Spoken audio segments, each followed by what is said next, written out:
राजनीति में धार्मिक नेताओं की कितनी भूमिका होनी चाहिए? ये राजनीति में आप देखिए दो शब्द है, राज और नीति।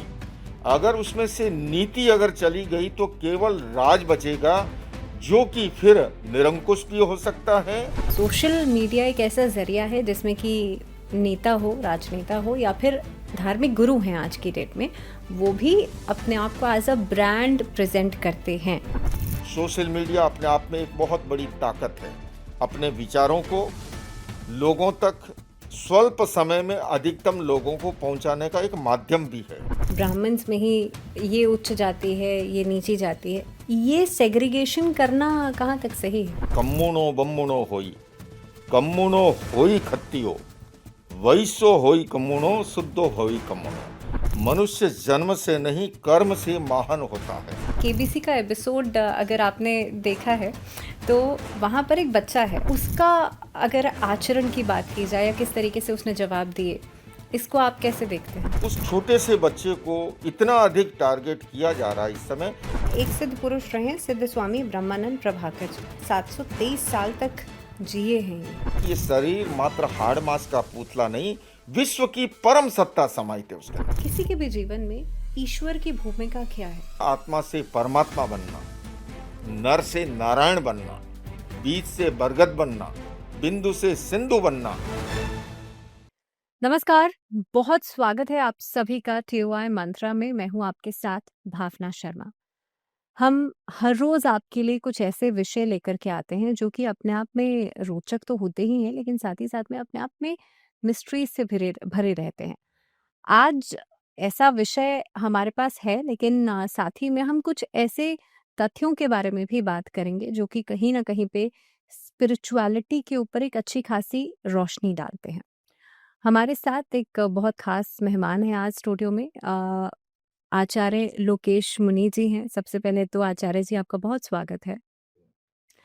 आचार्य जी, क्योंकि हम स्पिरिचुअलिटी को अगर हम समझते हैं या धर्म को समझते हैं कहीं ना कहीं पे, आज की डेट में देखा जाए प्रेजेंट लाइफ में कि क्या आस्था या हमारी भक्ति या स्पिरिचुअलिटी क्या सिर्फ ये आस्था तक सीमित है या फिर एक प्रोपेगेंडा बन चुका है? देखिए, सबसे पहले तो धर्म को समझने के लिए हमें उसके 3 आयामों को समझने की जरूरत है। दरअसल धर्म है आत्मशुद्धि साधनम धर्म है। आत्मा की शुद्धि का जो साधन है वह धर्म है। और उस धर्म के 3 आयाम हैं। एक है उपासना, दूसरा है नैतिकता और तीसरा है अध्यात्म। मौजूदा समय की कठिनाई क्या है कि केवल उपासना को ही धर्म मान लिया गया। हालांकि मैं स्वयं उपासना का विरोधी नहीं हूं। मेरा मानना है उपासना एक आयाम है, किंतु उससे आगे दूसरा चरण है, वो है जीवन में नैतिक और चारित्रिक मूल्यों का समावेश। और तीसरा इससे भी महत्वपूर्ण है, वो है जीवन में अध्यात्म का अवतरण। जब अध्यात्म का अवतरण होता है तब वेद विज्ञान की अनुभूति होती है, तब स्व और पर का भेद मिटता है, तब व्यक्ति आत्म साक्षात्कार की अवस्था को उपलब्ध होता है। तो अपेक्षा इस बात की है कि आज धर्म को अध्यात्म से जोड़ने की आवश्यकता है। अभी भावना जी, जैसे आपने कहा कि क्या वो एक आडंबर बनता जा रहा है, मैं इतना ही कहना चाहूंगा कि आज भी हमारी इस धरती पर ऐसे महापुरुष हैं जो धर्म के असली स्वरूप को जीते भी हैं और औरों के लिए प्रेरित भी करते हैं। तो साथ ही साथ ये भी सच्चाई है कि जब भौतिकता की चकाचौंध से साधक भी अगर प्रभावित होता है तो कहीं न कहीं वो राह को भटकता है और उस धर्म को ब्रांड के रूप में, उसको एक स्टेटस के रूप में, उसको एक अपने सामाजिक प्रभाव के रूप में इस्तेमाल करता है, जो कि धर्म के क्षेत्र में वर्जनीय है। धर्म वास्तव के अंदर ये आत्म साक्षात्कार की अवस्था है। आपने कहा कि एक ब्रांड की तरह से इस्तेमाल करना कहीं ना कहीं पे गलत है। जी। ऐसे में लाइन जो है वो हम बात करेंगे कि किस कौन खींचेगा ये लाइन।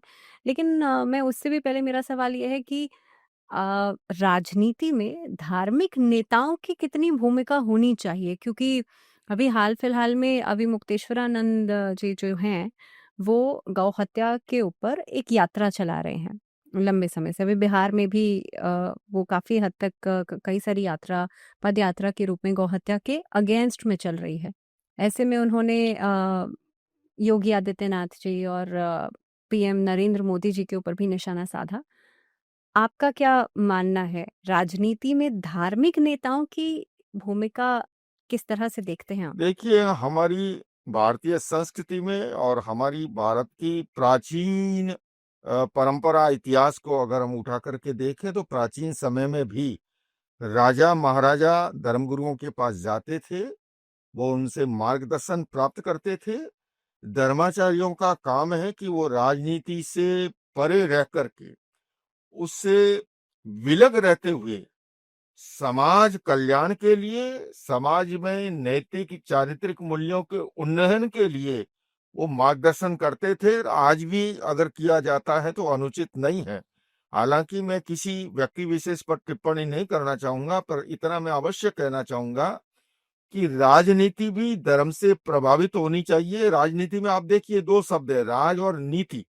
अगर उसमें से नीति अगर चली गई तो केवल राज बचेगा, जो कि फिर निरंकुश भी हो सकता है और वो जो है अन्यान्य विकृतियां भी उत्पन्न हो सकती है। किंतु ये अवश्य चाहूंगा कि राजनीति में धर्म का समावेश नहीं होना चाहिए। ये दो अलग अलग धाराएं हैं।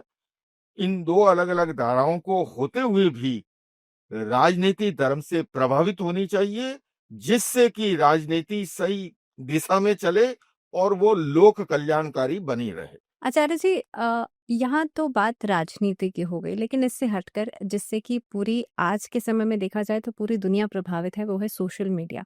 जी। सोशल मीडिया एक ऐसा ज़रिया है जिसमें कि नेता हो, राजनेता हो या फिर धार्मिक गुरु हैं आज की डेट में, वो भी अपने आप को एज़ अ ब्रांड प्रेज़ेंट करते हैं। क्या सोशल मीडिया पे इस तरीके से अपने आप को दिखाना, क्या ये धर्म कहता है? देखिए, सोशल मीडिया एक टूल्स है अपने।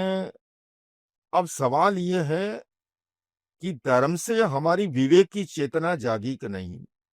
जैन धर्म के 24वें तीर्थंकर भगवान महावीर कहते हैं, विवेके धम्मम आइए।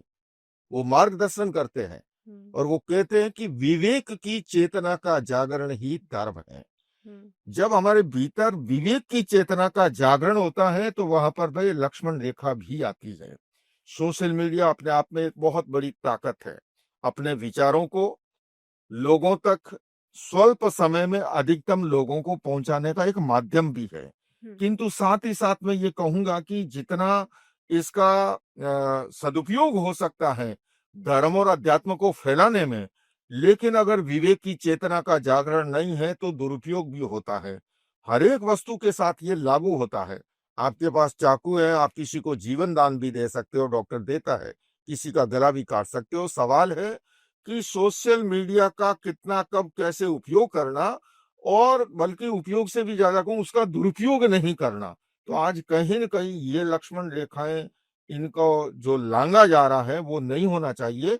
हाँ, सोशल मीडिया अपने आप में एक टूल्स है, उसका जो है अगर सही ढंग से उपयोग करे तो काफी कुछ ये धर्म और अध्यात्म को जन जन तक पहुंचाने में उपयोगी भी सिद्ध हो सकता है। आपने एक लक्ष्मण रेखा खींचने की बात की। ऐसा कहा जाता है कि कृष्णम वंदे जगतगुरु, क्योंकि भगवान श्री कृष्ण जो हैं वो तो जगत के गुरु हैं, लेकिन प्रेजेंट सिनेरियो में देखा जाए तो लोग अलग-अलग गुरु अपने बनाते हैं। ऐसे में कौन गुरु सही है, या गुरु बनने का सही उसे जगह मिलनी चाहिए, ये कैसे डिसाइड किया जाना चाहिए, कि कैसे समझा जाना चाहिए? देखिए भावना जी, मैं कोई सर्टिफिकेट तो नहीं दे सकता, पर मैं इतना अवश्य कह सकता हूँ कि गुरु वही है जो हमें अपने जीवन को, हमारे जीवन को अंधकार से प्रकाश की ओर ले जाए। यहाँ पे हम क्वालिटीज़ की बात कर रहे हैं। मैं क्योंकि आप तो इतने लोगों का मार्गदर्शन करते हैं, जी। और हम सोशल मीडिया के एंगल को भी समझने की कोशिश कर रहे हैं, क्योंकि कहीं न कहीं पे सोशल मीडिया पे बहुत सारा कंटेंट है। ऐसे में लोगों के लिए बड़ा मुश्किल हो जाता है ये डिसाइड कर पाना कि किसे चुनें और सही रास्ता कहाँ है? देखिए, सही गुरु की परिभाषा है जो कंचन कामिनी का त्यागी है। हुँ, जिनके जीवन के अंदर जो जैसे मैंने कहा प्रारंभ में ही हुँ, कि धर्म है वो आत्मशुद्धि का साधन है। तपसा कर्म विच्छेदादात्म निर्मल्यम निर्जरा। जो इस पथ पर आगे बढ़ता है वो भौतिकता की चकाचौंध से दूर होकर के और अपने आत्म कल्याण के लिए और जन कल्याण के लिए, और उसके लिए एक शब्द आया है गुरु के लिए भी, तिन्नाणम तारियाणम। स्वयं की आत्मा का कल्याण करना और साथ साथ में लोक कल्याण जन कल्याण के लिए भी प्रेरित करना। हुँ। तो जो सच्चा गुरु होता है वो कंचन कामिनी का त्यागी बन करके उस तरह से अपने आत्म कल्याण में भी संलग्न रहता है और लोक कल्याण में भी अपनी भागीदारी अदा करता है। हुँ। क्योंकि आचार्य जी मैं आपके पुराने इंटरव्यूज़ भी कहीं न कहीं पे आपके स्टेटमेंट्स भी देख रही थी। आप विवादों से जुड़े रहकर भी उनसे जुड़े हुए नहीं हैं। अ, ऐसे में आपको क्या लगता है राजनीति और धर्म का रिश्ता कहाँ तक सही है? देखिए, मैंने पहले भी स्पष्ट किया है कि धर्म में राजनीति का समावेश नहीं होना चाहिए, और जब जब भी ऐसा हुआ है उसके दुष्परिणाम समाज ने भुगते हैं। हुँ, और आज वर्तमान परिप्रेक्ष्य में भी हम देखें कि जब धर्म को या धर्म गुरुओं को हथियार के रूप में, साधन के रूप में अपनी स्वार्थ सिद्धि के लिए उनका उपयोग किया जाता है, हुँ, कि जो जेल की सलाखों के पीछे हैं किंतु उन्हें जब जरूरत हो पैरोल पे भेज दिया जाए, फिर उसको चुनाव में उनको काम में लिया जाए वगैरह वगैरह, तो कहीं न कहीं अपनी स्वार्थ की सिद्धि तो शायद वो राजनीतिक दल कर लेते होंगे, किंतु उसके दुष्परिणाम समाज को भुगतने होते हैं। इसलिए राजनीति में धर्म के अंदर राजनीति का समावेश नहीं होना चाहिए। हाँ, राजनीति पर धर्म का अंकुश, अंकुश का मतलब उतना ही कि वो राजनीति लोक कल्याणकारी कामों की ओर अग्रसर रहे और समाजोन्मुखी रहे, और वो पथ से जो है भटके नहीं। ये मार्गदर्शन प्राचीन समय में भी राजा महाराजाओं का धर्माचार्य करते थे, और आज भी मैं समझता हूँ धर्म से प्रभावित राजनीति को होना चाहिए, तभी राज के अंदर नीति भी बची रहेगी, नहीं तो वो नीति वहीं विहीन हो जाएगी। अभी हाल-फिलहाल में कुछ यहाँ पे मैं किसी का नाम कोट नहीं करूँगी लेकिन हाँ, कुछ धर्माचार्य ने ही धर्म के विभाजन को लेकर के अलग-अलग टिप्पणी की, यानी कि अलग-अलग धर्म के लोग जो हैं और उसमें भी सेगमेंट्स हैं, मान लीजिए ब्राह्मण्स की ही हम बात कर रहे हैं, तो ब्राह्मण्स में ही ये उच्च जाति है, ये नीची जाति है। ये सेग्रीगेशन करना कहाँ तक सही है? देखिए भावना जी, मैं तो उस महापुरुष का मार्ग मैंने स्वीकार किया है जिन्होंने स्वयं ने जातिवाद के विरुद्ध आवाज बुलंद की थी। हुँ, और तीर्थंकर महावीर कहते हैं, कम्मुनो बम्मुनो होई, कम्मुनो होई खत्तियो, वैसो होई कम्मुनो, शुद्धो होई कम्मुनो। मनुष्य जन्म से नहीं कर्म से महान होता है। और वस्तुतः हम देखें, प्रातःकाल उठने के साथ हम सभी जो हैं अपनी शरीर की शुद्धि करते हैं, हम शुद्ध कर्म अपने हाथ से करते हैं। हम स्नान आदि करते, पूजा पाठ जो भी अपना इष्ट मंत्र है उसका स्मरण करते हैं, हम ब्राह्मण बनते हैं। हुँ, हम अपने शरीर के भरण पोषण के लिए कार्य करते हैं, हम वैश्य बनते हैं। हुँ, और हम अपने परिवार, समाज, राष्ट्र की सुरक्षा का दायित्व निभाते हैं, हम जो है क्षत्रिय बनते हैं। हुँ, तो वस्तुतः ये जातिवादी जुनून और सांप्रदायिक कट्टरता, ये हुँ। दोनों लोकतंत्र के दुश्मन हैं। और मैं समझता हूँ जब जब भी इनको हवा दी जाती है, इनको उभारा जाता है अपने स्वार्थ के लिए, खासकर राजनीतिज्ञ लोग अपने चुनाव के फायदे के लिए, लेकिन ये समाज के लिए घातक है, ये लोकतंत्र के लिए घातक है। और मनुष्य जन्म से नहीं कर्म से महान बनता है। उसका अगर कर्म श्रेष्ठ है तो ही वो श्रेष्ठ है। किस कुल में जन्म लिया और किस कुल में नहीं लिया उसकी नहीं, उसके वर्तमान के स्वयं के संस्कार कैसे हैं, उसका अपना आचरण कैसा है, उसका अपना जीवन कैसा है, उसके आधार पर उसका मूल्यांकन होना चाहिए।